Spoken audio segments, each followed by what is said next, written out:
Now we divide 582 by 3 in a long division method. 3 times 1 is 3. On subtracting we get 2. So now we put down this 8 and it is 28. So 3 times 9 is 27. On subtracting we get 1. So again we put down these 2 and it is 12.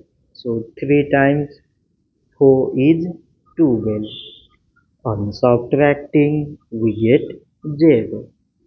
So 582 divided by 3 is 194. So this much for today and thanks for watching.